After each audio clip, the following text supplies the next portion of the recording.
Les conflits armés constituent un des plus grands obstacles au développement dans le monde et en Afrique en particulier. Selon un rapport de l'UNESCO en 2011, 28 millions d'enfants sont privés d'éducation en raison des conflits armés. Au Mali, où plus d'1,2 million enfants ne sont pas scolarisés, une crise sociopolitique et sécuritaire majeure a sévi depuis janvier 2012, mêlant un coup d'État militaire, une rébellion sécessionniste et une occupation partielle du territoire national par des groupes djihadistes. L'école à Gao, le système éducatif, a connu la crise la plus grave de son histoire. Suite à l'occupation, tout a été saccagé, pillé. Les écoles ont été pillées, saccagées. Des tableaux ont été utilisés par les occupants comme bois de chauffe. Vous savez que dans ces régions désertiques, le bois de chauffe, on n'en trouve pas toujours. Des livres ont été brûlés parce que les bureaux qui servaient de magasins dans les directions des établissements ont été pillés. Et nous-mêmes à l'académie, au CAP, à l'IFM, tout a été pillé et saccagé. Après leur passage, on avait vraiment l'impression d'un tsunami. Tout n'était que ruine et désolation. Progressivement, nous avons fait une campagne de sensibilisation pour le retour des enfants à l'école. Et ça consistait à faire des grandes activités de communication, de sensibilisation des populations, des élèves, des enseignants. Et il faut dire que l'État aussi a apporté sa contribution en favorisant le retour des enseignants, en acceptant de prendre en charge leur transport et de prendre en charge également leurs frais de réinstallation. Donc progressivement, les campagnes, les différents partenaires sont revenus et il est significatif que pour cette rentrée à Tombouctou, qui a été célébrée avec le Premier ministre et le ministre de l'Éducation, que la Banque mondiale était là-bas au nom des partenaires.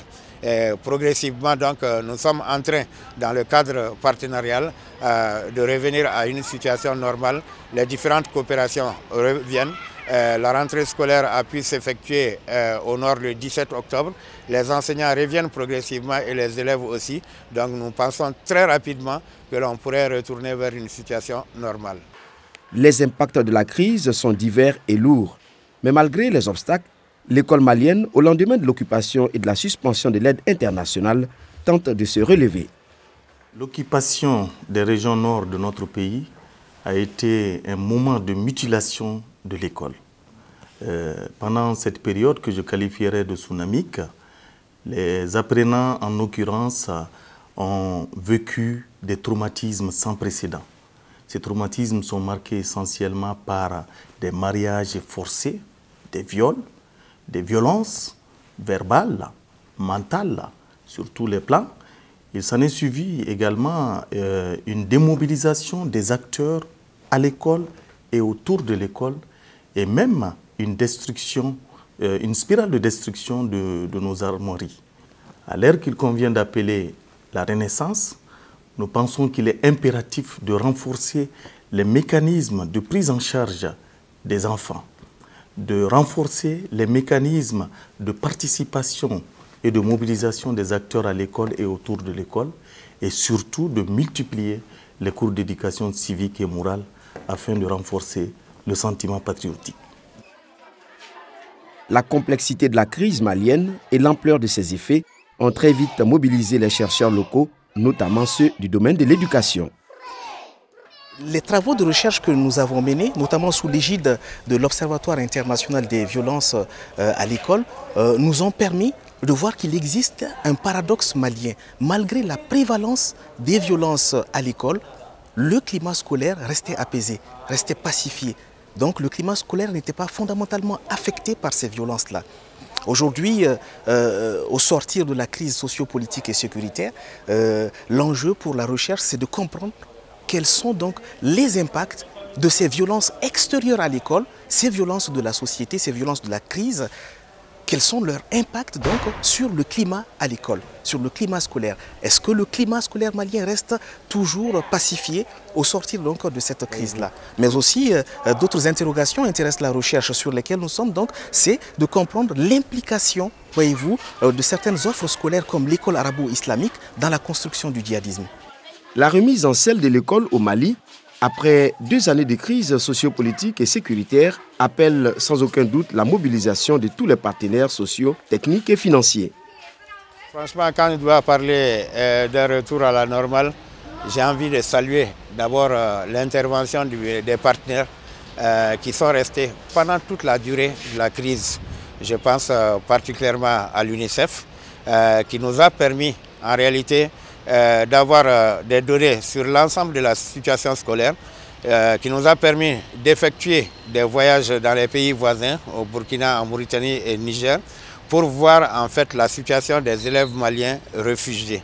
Et qui nous a donné également des équipements, qui nous a donné du matériel didactique pour prendre en charge tous les enfants qui s'étaient déplacés dans les zones du sud, à Mopti comme à Ségou. Donc l'UNICEF pendant toute la durée de la crise était là. Et je profite de l'occasion aussi pour saluer l'intervention de tous les partenaires comme le PAM, qui ont intervenu par l'intermédiaire des cantines pour essayer de prendre en charge. Je parle au passage aussi de toutes les ONG qui sont restées au nord pendant la crise et qui étaient également dans les camps de réfugiés qui ont aidé à prendre en charge la situation.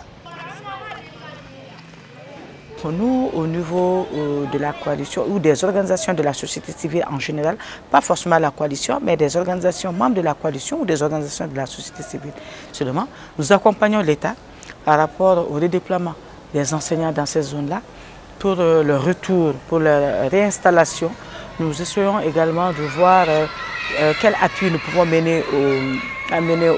apporter aux communautés à travers l'offre des kits scolaires que nous parvenons à avoir avec nos partenaires qui reviennent petit à petit.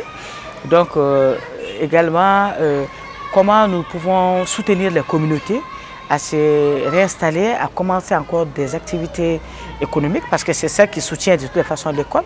Les parents qui n'ont pas de ressources ne peuvent pas soutenir l'éducation parce que nous savons que l'éducation n'est pas complètement gratuite. Donc ceux qui sont dans les camps aussi, en dehors du Mali, sommes en train de, en tant que société civile aussi, essayer de voir avec le HCR comment vraiment organiser leur rapatriement au Mali pour que vraiment ils puissent recommencer vraiment les cours. Donc ça se construit petit à petit. C'est des choses qui prennent du temps, mais nous sommes confiants. L'école se remet progressivement en selle au Mali, un retour à la normale qui s'opère avec la mobilisation des partenaires techniques, financiers et sociaux. Mais après le défi de la normalisation, les enjeux traditionnels sont toujours d'actualité. Il s'agit des défis de la qualité, de l'accès et de la gestion de l'éducation. Le retour à la normalité ne suffit donc pas. Il n'est qu'apparent et au Mali, comme en bien d'autres pays du monde, l'éducation demeure un bien commun fragile.